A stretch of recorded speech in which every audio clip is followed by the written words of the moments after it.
Hello friends, once again welcome back ISRS Gurukul में आप सबका हार्दिक अभिनंदन। मैं हूं प्रकाश चावड़ा, आपका दोस्त, आपका हमसफर। तो स्टार्ट करते हैं जर्नी RS एग्जाम के लिए। फ्रेंड्स, RS की वैकेंसी मान के चलिए आगे के 6 महीने के अंदर अंदर आ जाएगी और फिर हमारे पास में टाइम बिल्कुल नहीं होगा। जो लोग सीरियसली RS एग्जाम की तैयारी कर रहे हैं उनको मैं एक सलाह देना चाहूँगा कि RS प्रीलिम्स भी उतना ही इम्पोर्टेंट है जितना RS मेंस।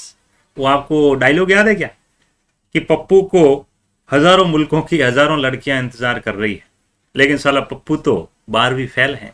तो 12वीं फेल है तो फिर कॉलेज में जाएगा नहीं, तो फिर लड़कियां मिलेगी कैसे? सेम टू सेम चीज है कि मेंस की तैयारी तो खूब कर ली पर साला प्री ही नहीं निकला। तो मैं ये जो सीरीज चला रहा हूँ ये सीरीज कंटिन्यू रहनी है। RS प्री के प्रीवियस ईयर्स के पेपर, देन हम वापस न्यू मॉडल टेस्ट पेपर्स, खूब सारा कंटेंट में लेके आ रहा हूँ। और अभी आज या कल में थ्योरी की क्लासेस भी स्टार्ट हो जाएगी आपकी मेंस और प्री दोनों के लिए। मेरा channel only and only focused है RS एग्जाम, और इसके साथ साथ जितने भी एग्जाम हैं जैसे CET वगैरह, तो ये तो बीच में अभी आते रहेंगे। मित्रों, अगर आप नए हैं तो चैनल को सब्सक्राइब जरूर करें, थोड़ा सा मुझे भी हौसला मिलता है, आप समझ रहे हैं। और जल्द ही मैं टेस्ट सीरीज स्टार्ट करने वाला हूं RS प्री के लिए, और डेली 2 क्वेश्चन की answer writing for RS mains exam. तो ये सब कुछ मिलना है मेरे टेलीग्राम चैनल पर, जिसका लिंक आपको दे रखा है।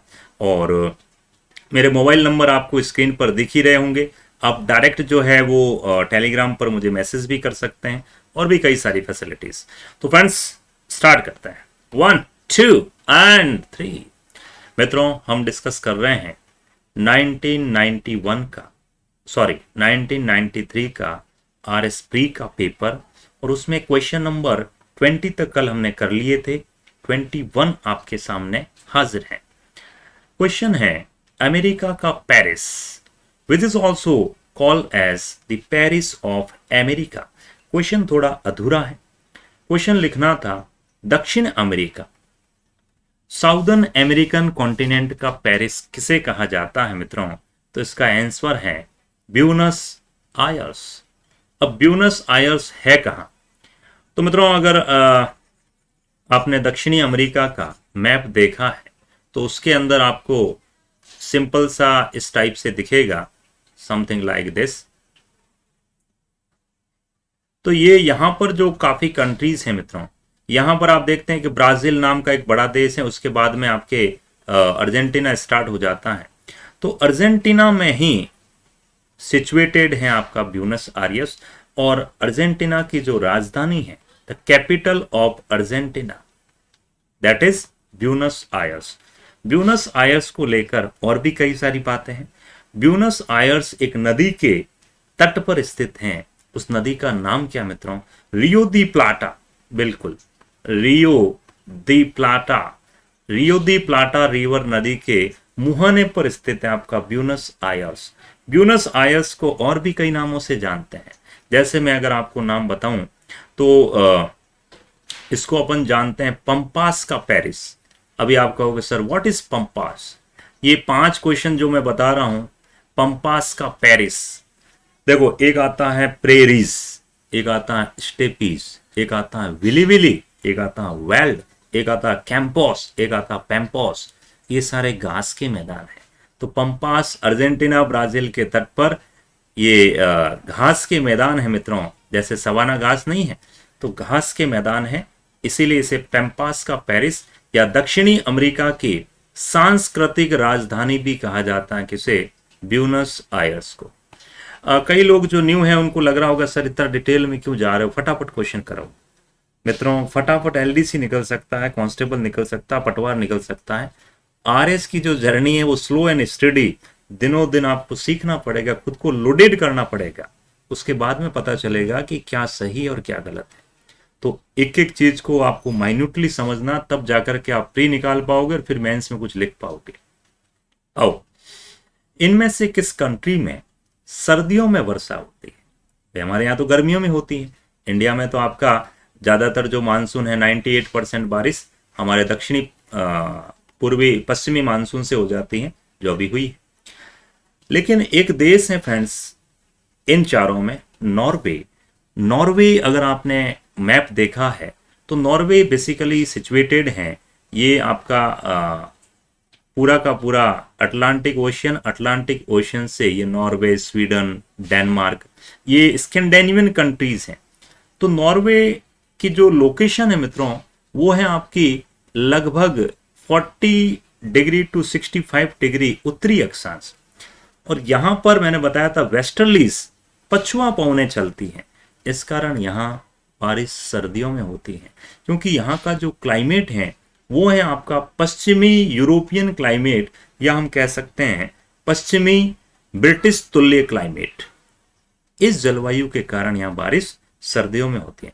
अच्छा, एक चीज और बताओ, और भी एक ऐसी जलवायु है, क्लाइमेटिक रीजन है जहां पर आपको सर्दियों में बारिश मिलती है, तो उसका नाम है मेडिटेरेनियन सी क्लाइमेट या भूमध्य सागरीय जलवायु। यस, हमने पढ़ा है कि भूमध्य सागरीय जलवायु में अधिकतर बारिश सर्दियों में होती है। कोई देश का नाम बताओ, जैसे स्विट्जरलैंड है, फ्रांस है, यहां खट्टे फल मिलते हैं आपको, सिट्रिक, काजू है, इस ऐसे फलों की सब्जी होती है, ड्राई फ्रूट्स की। तो यहाँ की शराब बड़ी फेमस है। तो भूमध्य सागरीय जलवायु में भी बारिश सर्दियों में होती है। चलो आगे बढ़ते हैं। This is the next question मित्रों। कई बार पूछा गया है, एक बार मेंस में भी पूछा गया है कि ग्रेट बैरियर रीफ ये कहां पर है। और अब यूं तो सबको पता कि ग्रेट बैरियर रीफ, जैसे अपन अगर बात करें, ये आपका ऑस्ट्रेलिया है, that is the bight of Australia, something like this मैंने बनाया। अभी इस ऑस्ट्रेलिया को अलग अलग पार्ट्स में हम बांटते हैं, ऐसे करके हमने इसके 2 पार्ट किए थे। ये वाला जो पार्ट है मित्रों, इसको कहा जाता है क्वींसलैंड, और ये वाला जो पार्ट है न्यू साउथ वेल्स। तो बाकी और इसके 5 पार्ट हैं, आपको पता हो तो इस पार्ट के अंदर आपको पता होगा कि ग्रेट बैरियर रीफ एक प्रवाल भित्ति है। प्रवाल भित्ति सुनी आपने? मूंगा की जो मूंगा एक जीव है, मूंगा की जो चट्टानें होती मित्रों, चट्टानें, तो कैल्शियम कार्बोनेट, मूंगा एक जीव है, उसके ऊपर कैल्शियम कार्बोनेट का खोल होता है, कवच होता है, उस कवच को टाइम टू टाइम त्यागता रहता है, और वो फिर कैल्शियम कार्बोनेट जमा होते होते होते होते एक ऐसी भित्ति, बोले तो एक दीवार सी बन गई है। तो यहां से कई सारे क्वेश्चंस, ग्रेट बैरियर रीफ कहाँ है ऑस्ट्रेलिया में, ऑस्ट्रेलिया के किस तट पर है, पूर्वी तट पर, नॉट पश्चिमी, पूर्वी तट पर ये है क्या, मूंगा से बनी हुई चट्टानें हैं। अभी चर्चा में क्यों है ये इसलिए है क्योंकि क्लाइमेटिक चेंज के कारण इसकी जो बायोडाइवर्सिटी है वो गायब हो रही है। ऐसा वैज्ञानिकों ने संकेत दिया है कि 2050 तक अगर इसके संरक्षण के उपाय नहीं किए गए तो पूरी तरह से खत्म हो जाएगी। तो क्वींसलैंड, ये डायरेक्ट देखो ऑप्शन नहीं दिया, कितना चालू है आरपीसी, क्वींसलैंड ऑस्ट्रेलिया में है, और लगभग ये 1600-1700 किलोमीटर लंबी मित्रों जो है वो एक पट्टी बन गई है, और ऑस्ट्रेलिया के पूर्वी तट पर। ऑस्ट्रेलिया में यहाँ पर एक छोटा सा सी भी है, सागर भी है, और इसको लेकर के भी प्री में क्वेश्चन पूछा गया है, तस्मान सी कहाँ पर है, ऑस्ट्रेलिया के दक्षिण में। कई सारे यहाँ पर ऑस्ट्रेलिया के मेन सिटीज भी हैं, जैसे मैं कहूँ आपको सिडनी हो गया, इधर आपका पर्थ हो गया, इधर ब्रिस्बेन हो गया, डार्विन हो गया। तो ऐसे कई सारी सिटीज हैं जिनसे भी क्वेश्चन बनते हैं। ओके, आगे बढ़ते हैं। आइए साहब मित्रों, कमेंट भी जरूर करें, क्योंकि देखिए मैं अब लंबा चलने वाला हूं, मुझे आपके सपोर्ट की सख्त आवश्यकता है। मैं यूं नहीं कह रहा हूं कि पैसे ले रहा हूं आपसे, बट मुझे एक बार आप थोड़ा सा सहयोग करेंगे स्टार्टिंग फेज में, तो मैं और अच्छा कर पाऊंगा और जर्नी थोड़ी लंबी कर पाऊंगा। चलो, लंबी चालीसा, ये फिर क्या है मित्रों? देखिए कल की क्लास के अंदर मैंने बताया था, 3 शब्द मैंने बताए थे। एक तो था आपका प्रचंड पचासा, प्रचंड पचासा, एक था आपका रोरिंग फोर्टीज या चीखता साठा, चीखता साठा, बिल्कुल। ये प्रचंड पचासा, चीखता साठा या रोरिंग फोर्टीज, ये सारे नाम है बेसिकली पछुआ पवनों के, कल भी हमने डिस्कस किया था, पछुआ पवने। और इनमें से कौन से सागर में पछुआ पवने आपको अच्छे से प्रवाहित होती हुई दिखेगी? देखिए, उत्तरी सागर छोटा सा सागर है, कोरल बहुत छोटा सा, कैरेबियन छोटा सा। इन चारों में बहुत बड़ा सागर कौन सा है? Atlantic ocean. तो अटलांटिक ओशियन में लगभग आपकी 40 डिग्री से लेकर 60 डिग्री दक्षिणी अक्षांशों में आपको पछुआ पवने जो है वो बहुत ही तीव्र गति से, बहुत ही फास्ट मूवमेंट होता है वेस्टर्लीज का, और इसी को अपन कहते हैं क्या? लंबी चालीसा या रोरिंग फोर्टीज। बिल्कुल, ये नाम आप और अच्छे से यहाँ पे देख सकते हैं। गरजता चालीसा, प्रचंड पचासा, चीखता साठा, ये सारे नाम किसके हैं? ये वेस्टर्लीज के नाम है मित्रों। वेस्टर्लीज बोले तो कमॉन, बोले तो पछुआ पवने। ओके, आगे बढ़ते हैं friends. That is the next question. Come on, एक मिनट। हरियाला बना दूधेली रो बनड़ो, दोगा भाई, बताओ क्या होगा आंसर? IRDP project. ये बेसिकली हम क्यों लाए और क्या लॉजिक था इसके पीछे और क्यों खास है हमारे लिए? तो friends, integrated rural development programme ये बेसिकली लाया गया था गरीबी निवारण के लिए, गरीबी को भगाने के लिए। और कब लाया गया था फ्रेंड्स, बता दूं मैं आपको। ये स्टार्ट किया गया था 1980 में। याद करिए, 6th 5 ईयर प्लान जो कि 1980 से 1985 तक चला था इंदिरा गांधी के समय। तो इस छठे पंचवर्षीय योजना में इस कार्यक्रम को लाया गया था। मुख्य उद्देश्य क्या था कि ग्रामीणों को गरीबी से दूर भगाना, गरीबी को दूर करना, उनके लिए रोजगार के उपयुक्त व्यवस्था करना, सारी की सारी। इस योजना के अंदर पहले से चली आ रही कई सारी योजनाओं को मर्ज कर दिया गया था। जैसे इनके नाम आप यहां से पढ़ सकते हैं: लघु कृषक विकास एजेंसी, सीमांत कृषक व कृषि श्रमिक, सूखा संवेदन क्षेत्र प्रोग्राम, CADP। अभी 1999 के बाद में इस योजना को भी SGSY में मर्ज कर दिया गया है। बोले तो स्वर्ण जयंती ग्रामीण स्वरोजगार योजना। इस योजना में इस योजना को मर्ज कर दिया गया। ध्यान रहे, 1980 तक 80 में स्टार्ट हुई और 1999 में 1999 में इसे मर्ज कर दिया गया। किसमें? SGSY में, स्वर्ण जयंती ग्राम स्वरोजगार योजना। ओके, अब आपको सर ये सवाल तो अभी कैसे आ सकता है? अरे भाई, अभी का पेपर देख लो, पिछला प्री देख लो, SI के इस बार के दोनों पेपर देख लो। ऐसी कई योजनाएं पूछी है जो 1990-80 के दशक में चल रही थी कांग्रेस के समय। बिल्कुल, आगे बढ़ते हैं। This is the next question. अभी ये सवाल उस समय का है, लेकिन अभी पूछा भी गया है कि अपना गांव अपना काम योजना कब स्टार्ट की गई थी? आंसर है फ्रेंड्स 1 जनवरी 1991 में, 1991 में इसे स्टार्ट किया गया था। क्या मतलब था इसका, क्यों किया गया? कि दूर दराज की जो भी आपके ग्रामीण क्षेत्रों में ढाणियां हैं उन्हें डेवलपमेंट की मेन स्ट्रीम में जोड़ा जाए। और चूंकि आप जानते हैं कि 70% आज भी लोग कहाँ निवास करते हैं? भारत कहाँ बसता? गाँव में। तो ग्रामीण विकास बेहद जरूरी है और इसी को लेकर के ये योजना लाई गई थी। अभी ये क्वेश्चन तो आउटडेटेड है, लेकिन यहां से हमें बहुत सारी बातें सीखने को मिलेगी। क्या मिलेगी? देखो, 8वीं पंचवर्षीय योजना। पहले तो आपको इसका सीधा ही क्वेश्चन पूछा गया कई बार कि 8वीं पंचवर्षीय योजना कब लाई गई? 1992 से 1997 तक 8वां 5 ईयर प्लान एग्जीक्यूट हुआ। तो अभी मैंने बताया था आपको 1980 से 85 तक कौन सी? बोलो कौन? छठी। फिर 1985 से लेकर 1990 तक कौन सी? बोलो 7वीं। तो फिर बीच में 2 साल क्या किया? ये था मित्रों प्लान हॉलीडे, या हम कह सकते हैं कि पंचवर्षीय योजना का विराम काल। तो ऐसे 3 बार ऐसी सिचुएशन आई है जब 5 ईयर प्लान को बीच में रोका गया था। वो तीनों हमें ध्यान रखने हैं। कैसे? Number first, 66 to 69। देखिए इस समय क्या हुआ था, 1962 में, 1962 में चाइना के साथ बैटल, 1965 में पाकिस्तान के साथ वॉर। तो देश की हालत इतनी खस्ता हो चुकी थी कि हम इतना अफोर्ड नहीं कर पा रहे थे, पैसा था ही नहीं हमारे पास में। तो फिर हमने प्लान हॉलीडे किया। उसके बाद में मोरारजी देसाई के समय दूसरा प्लान हॉलीडे आया मित्रों, 1979-80, 79-80।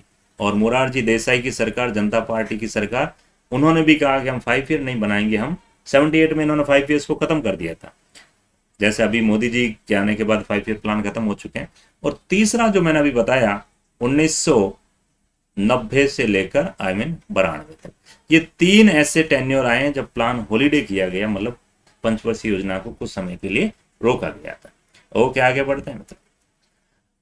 ये क्वेश्चन बड़ा ही टेक्निकल क्वेश्चन था मित्रों, और इसमें आप बिना कैलकुलेशन के इस क्वेश्चन को सॉल्व नहीं कर सकते थे मित्रों। मार्केट में खूब सारे आपको गाइड्स मिल जाएगी, खूब सारे सॉल्यूशन भी हैं, और मैं जो बता रहा हूँ ना, वो आपको किसी भी गाइड में नहीं मिलेगा, क्योंकि मैं पर्टिकुलर क्वेश्चन पे वर्क करता हूँ। उसके साम दाम दंड भेद कैसे बना, क्या सॉल्यूशन, एग्जैक्ट चीज़ क्या है, उसके बाद में आपके सामने आता हूँ। तो अपने अंदर जो क्वेश्चंस की जो डिस्कशन है अपनी, वो एक बिल्कुल आरएस से अपर लेवल की, इवन दैट यूपीएससी लेवल की। तो इन क्वेश्चंस को ध्यान से समझे।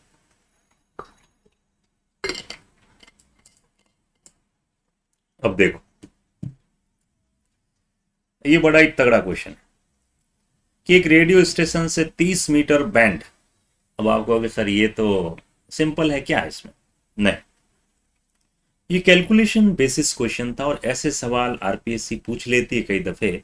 तो इसका सॉल्यूशन होता मित्रों, सॉल्यूशन एक्चुअली क्या है कि जो आवृत्ति है न्यू, फ्रीक्वेंसी का फॉर्मूला होता है सी अपॉन लैम्बडा। सी एक कांस्टेंट है जिसकी वैल्यू होती है friends 2.99999 approx 3 into 10⁸8 metre upon second. जबकि लैम्बडा की वेवलेंथ आपको दे रखी है 30 मीटर्स, 30। तो फ्रेंड्स आप सोचो, इसको अगर मैं कैंसिल आउट करूं, ये अप्रोक्स में 3 मान सकता हूं, 3 से 3 कैंसिल, बच गया 10, 10 से 1 जीरो उड़ गया, तो पीछे कितना बच गया 10⁻7। इसको मैं यूं लिख सकता हूं 10 इंटू 10 की पावर 6, एम आई राइट? तो 10 की पावर 6 को क्या कहते हैं? जैसे 10 की पावर 3 को हम किलो कहते हैं, 10 की पावर 6 को हम मेगा कहते हैं। तो 10 ये बच गया और पीछे आ गया मेगा हर्ट्ज। ऐसे आंसर निकला है। किसी भी राजस्थान की गाइड को उठा के देख लो, अगर इसका सॉल्यूशन मिल जाए तो सबने बस आंसर टिप दिया, ये आंसर है, जबकि एग्जैक्ट कैलकुलेशन ये है। बिल्कुल सामान्य तौर पर हम जो ध्वनि प्रदूषण है, एक मनुष्य के कान संवेदनशील है, वो किस लेवल तक सहन कर सकता है शोर को, नॉइस को। तो डब्ल्यूएचओ का डेटा ये कहता है, डब्ल्यूएचओ वर्ल्ड हेल्थ ऑर्गेनाइजेशन कहता है कि एक मनुष्य के कान के लिए एग्जैक्ट जो सीमा है वो है 45 डेसिबल की। लेकिन अगर अपन बात करें तो इसमें 3-4 बातें हैं। क्या है? सामान्य तौर पर हम ये मानते हैं कि 30 to 60 डेसिबल ये मानव कान के लिए एक संवेदनशील लिमिट है। अगर किसी को मान लो ज्यादा चिल्ला के बोल रहे हो आप, तो वो लगभग चला जाएगा 50 डेसिबल के आसपास। और 80 डेसिबल से अगर ज्यादा आप नॉइज बर्दाश्त कर रहे हो तो आप चिड़चिड़े हो जाओगे, पागल हो जाओगे, आपको अच्छा नहीं लगेगा। तो 80 डेसिबल से नीचे नीचे ठीक है। आपको तो लिमिट ध्यान रखनी है 30 to 60 डेज। कई बार ये सवाल पूछा गया मित्रों, डेसिबल किसकी इकाई है, वो किसकी इकाई है। तो 30 to 60 डेसिबल एक प्रॉपर लिमिट है जिसके बीच में मनुष्य के कान आवाज को सुन सकते हैं अच्छे से, बिना किसी चिड़चिड़ेपन के। डब्ल्यूएचओ ये लिमिट कितनी देता है फ्रेंड्स? 45 डेसिबल। बढ़िया साहब, बढ़िया। आओ, ये भी साइंस का क्वेश्चन था और तगड़ा क्वेश्चन था। पलायन वेग या escape velocity, escape velocity of earth.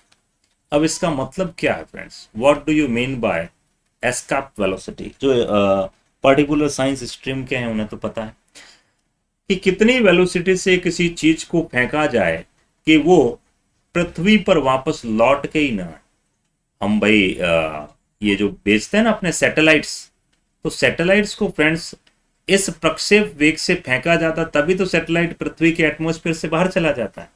तो इसकी वैल्यू होती है फ्रेंड्स 11.2 किलोमीटर पर सेकेंड। ध्यान रखना, ये डेटा है जो हमें याद रखना है। साइंस में मैं घुसूंगा नहीं, उसके लिए कई फॉर्मूले वगैरह हैं। 11.2 कैसे आता है ये भी अपन समझ सकते हैं, बट ये अपने को ध्यान रखना। एक थोड़ी सी बातें यहाँ पर 2-3 और मैं समझाना चाहूंगा कि पृथ्वी जो है, अर्थ जो है वो आपको पता होगा ऐसे वर्टिकल नहीं, ये थोड़ी सी ऐसे झुकी हुई है फ्रेंड्स। और ये जो एंगल है, ये एंगल इंक्लिनेशन एंगल 23.5 डिग्री है। यू नो वेरी वेल, अच्छी बात है। तो पृथ्वी का अक्षीय झुकाव, 2 क्वेश्चन है। पृथ्वी का एक्सियल इंक्लिनेशन तो 23.5 डिग्री है, बट ऑर्बिटल इंक्लिनेशन कितना, कक्षीय झुकाव कितना है? ये क्वेश्चन आप में से कई लोगों को शायद पता ना हो। कक्षीय या ऑर्बिटल झुकाव, तो वो निकालने के लिए हम 90 में से 23.5 को कम कर दो। 90 में से 23.5 जाएगा तो पीछे बच जाएगा 66.5 डिग्री। एम आई राइट? बराबर है, बिल्कुल। 2 चीजें और भी ध्यान रखनी है, क्योंकि अगला क्वेश्चन इसी से रिलेटेड है। पृथ्वी और सूरज के बीच की जो डिस्टेंस है अप्रोक्स 15 करोड़ किलोमीटर है, और पृथ्वी और चंद्रमा के बीच की जो डिस्टेंस है वो लगभग 3,84,000 के आसपास है। अभी क्वेश्चन आएगा आगे कि अगर पृथ्वी और सूर्य के बीच की डिस्टेंस को कम कर दें तो क्या होगा। मिलते हैं अगले क्वेश्चन में, देखते हैं क्या चीज है। तो देखो, this is the next question. यही सवाल जो मैं आपसे पूछना चाह रहा था कि अगर इस सवाल में यही पूछ रहा है कि ये मान लीजिए आपका अर्थ है और ये आपका सन है, सूर्य है, इनके बीच की डिस्टेंस मैंने अभी बताई कितनी है, बोलो 15 करोड़ किलोमीटर। अगर इसको घटा करके कम कर दे, मान लीजिए 4 करोड़ किलोमीटर कर दिया, तो फिर उससे क्या होगा, ऑप्शन में बताना है। कम ऑन, क्या पृथ्वी सूर्य के अंदर घुस जाएगी, या जलकर भस्म हो जाएगी, या कुछ और हो जाएगा? तो मित्रों इसका आंसर है, देखिए गिरेगी कि नहीं गिरेगी हम सीधा नहीं कह सकते, जरूर थोड़ी गिरेगी, जलकर भस्म होगी, डजंट मैटर, बट इसमें हम श्योर हैं ऐसा तो होगा ही होगा। अब आप खुद सोचो कि सूर्य सेंटर में है, इसके चारों ओर आपको पता 8 अलग अलग ग्रह हैं। जैसे सबसे पहले अपन कहेंगे बुध,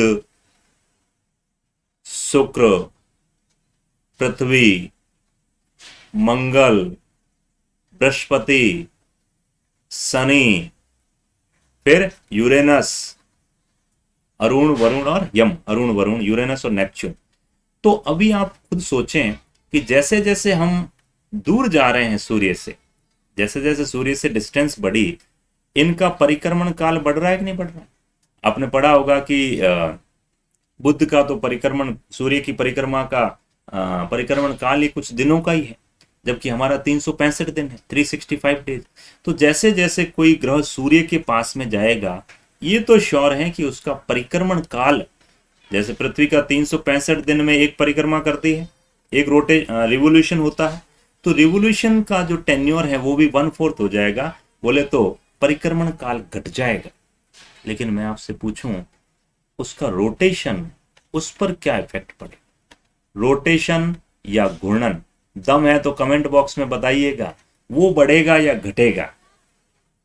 अपने एक्सिस पे घूमने की गति वो बढ़ेगी या घटेगी, ये आपको बताना। ये तो बता दिया परिक्रमा जो है वो बढ़ जाएगी, आई मीन जो है वो कम हो जाएगी, क्योंकि ये जो कक्षा का जो डिस्टेंस है वो कम हो जाएगा। तो परिक्रमण काल तो कम होगा, बट घूर्णन काल पर क्या प्रभाव पड़ेगा, ये मुझे आप कमेंट बॉक्स में बताएंगे, अगर आप सच्ची में एक सीरियस एस्पिरेंट है तो। पक्का? श्योर, बढ़िया। कार्बन 14 आप कई दफे सुनते हैं, कार्बन 14 किससे रिलेटेड है? तो सुनो, आंसर तो सीधा ही है कि जो भी जीवाश्म वगैरह हैं उनकी आयु, उनकी एज डिसाइड करने के लिए कार्बन 14 विधि हम यूज करते हैं। ये कार्बन 14 है क्या? देखिए कार्बन के 3 समस्थानिक है, 6 नंबर का कार्बन है, 6C12, 6C13 एंड 6C14। ये तीनों के तीनों कार्बन के समस्थानिक हैं। समस्थानिक को अपन इंग्लिश में कहते हैं आइसोटॉप्स।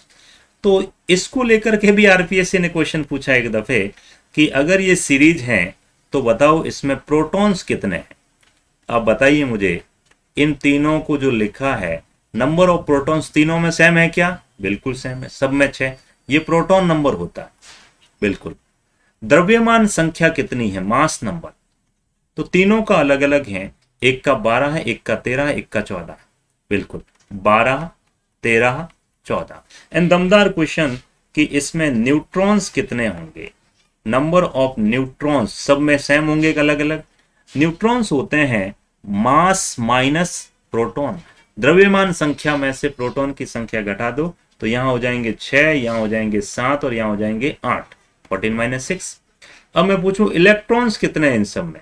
अरे जितने प्रोटॉन उतने इलेक्ट्रॉन, 6 6 6। तो चारों मैंने कॉन्सेप्ट क्लियर कर दिए हैं, बाकी आपकी चाहोगे आगे बढ़ते हैं। खाने का सोडा, ज्यादा डिस्कशन का क्वेश्चन है नहीं, कई बार पढ़ा आपने। सोडियम बाइकार्बोनेट को हम खाने का सोडा कहते हैं। इसका फॉर्मूला होता है मित्रों NaHCO3, IUPAC नाम, सोडियम हाइड्रोजन कार्बोनेट। तो एक तो होता धोने का सोडा, एक होता खाने का सोडा। तो मुझे बताना धोने का सोडा कौन सा? शॉर्ट में इसको हम बेकिंग सोडा भी कहते हैं। ये क्वेश्चन पूछा भी गया था आपका RS मेंस के अंदर, बिल्कुल। परमाणु ईंधन, इनमें से कौन सा है जिसे आप एक न्यूक्लियर सब्सटेंस की कैटेगरी में रखना चाहेंगे, जिससे अल्फा बीटा गामा नाम की नाभिकीय तरंगे उत्सर्जित होती है? तो मित्रों कैडमियम वह चीज है जो यूरेनियम न्यूक्लियर एलिमेंट नहीं है। बाकी तीनों के तीनों, थोरियम, प्लूटोनियम, यूरेनियम, ये तीनों जो है वो न्यूक्लियर तत्व हैं जिन्हें अपन परमाणु ऊर्जा बनाने में यूज करते हैं। कैडमियम हम जनरली कहाँ यूज करते हैं? न्यूक्लियर रिएक्टर में हम इसे एक मंदक के रूप में, मंदक का मतलब ये मित्रों जो रिएक्शन की रेट को कम कर देता है, इसकी छड़ को हम मंदक के रूप में यूज करते हैं। तो ये क्या है? ये सारे के सारे न्यूक्लियर एलिमेंट हैं। भारत में यूरेनियम है क्या? है, लेकिन बहुत कम, जादूगोड़ा वगैरह 2-4 जगह है। प्लूटोनियम नाम मात्र का।